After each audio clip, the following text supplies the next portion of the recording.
Here I've got Nokia 7.2, and let me show you how to remove app from the following device.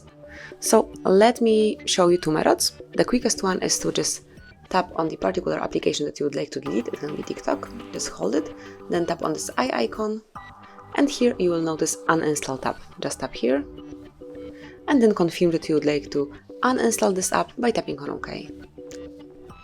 And that's it. As you can see, it has been removed and it's no longer connected with your device.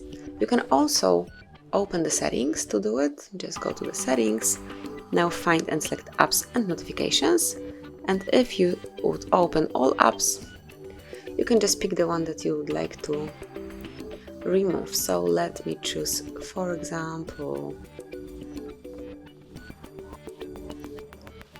it can be NBA, and all you have to do is to tap on uninstall right here. So this is it. That would be all. Thank you for watching. Please subscribe our channel and leave the thumbs up.